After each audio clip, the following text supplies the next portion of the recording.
Game one of the Western Conference Finals might have left those of us looking for a competitive game wanting more. The Warriors blew out the Mavs, and it wasn't really close for most of the game. 34-year-old Steph Curry led all players in points, rebounds, and tied the lead for assists. Jay, it's just us two right now, and I'm going to ask you a question because obviously Stephen A. has an opinion on this that we've heard. What is the gap between the Warriors and the rest of the teams remaining in the playoffs? Well, first off, I made the wrong bet. I tried to double down on my Memphis Grizzlies bet and lost 2 Tom Ford suits to Stephen A., where I really had him down 1 Tom Ford suit. Anyway, that's fine. It happens. Now we owe each other nothing, and we can start over. But look, the Golden State Warriors are the best team in the Western Conference, but I don't think the gap is that large. I do.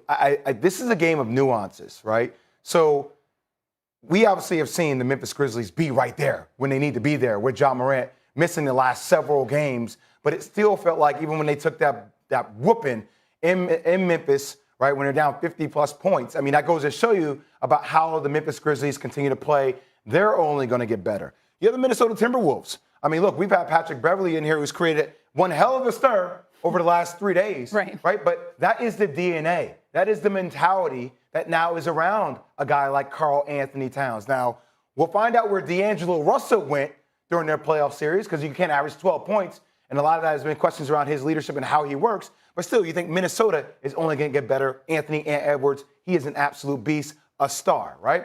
So you think about that. Phoenix will be back. Obviously, there are questions around DeAndre Ayton. What's going to happen with Ayton? Will they extend him? Those things are looming, but still, you know, CP3, Devin Booker, all these guys are going to be there. So, like, there are a lot of teams. We didn't even talk about the Clippers. Right. Like, we have not talked once about Kawhi, Paul George, and how they play. And when those guys are fully healthy with Ty Lue, who understands how to win world championships, how to win division titles, how to win conference titles. Ty Lue is one of the best there is to do that. LeBron James has stamped him, and the Los Angeles Lakers. What moves will they make? And last but not least, and this is one of my dark horses for next year, you will hear a lot about them in the offseason, the Denver Nuggets, man. I am high on the Denver Nuggets.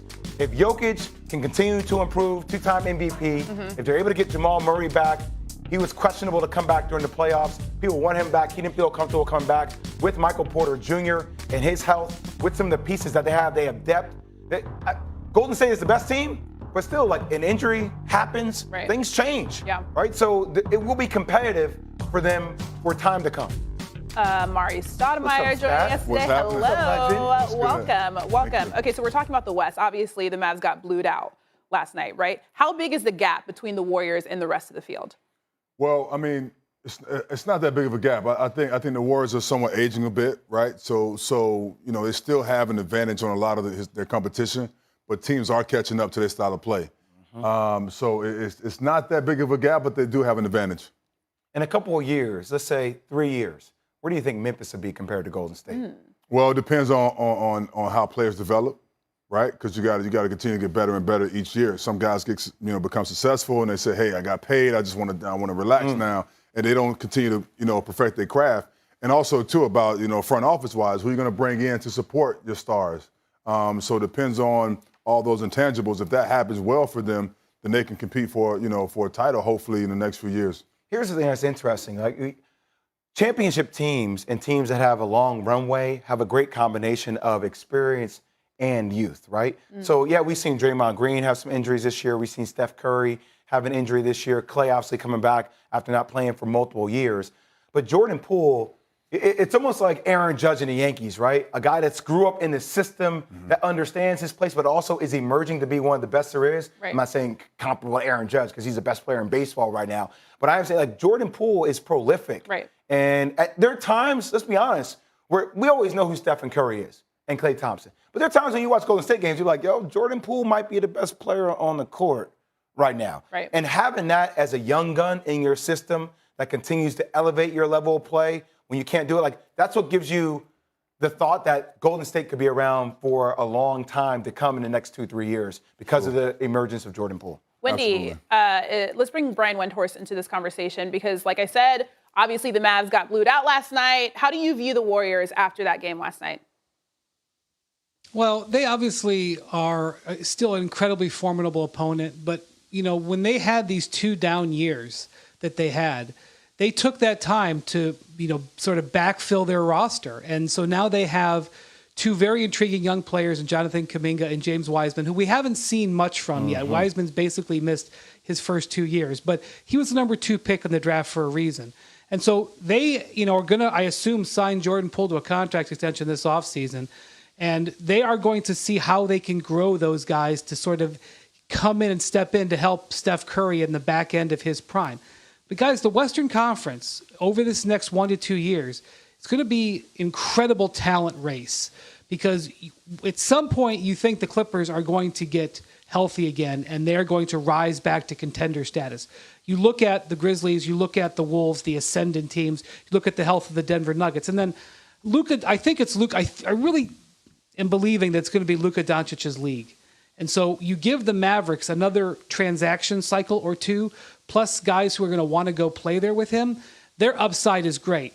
The reality of the short and middle term of the Western Conference is the reason why Phoenix's loss was so devastating, because this was a year where that team, which has an older star in Chris Paul, might have been able to shoot the gap, so to speak.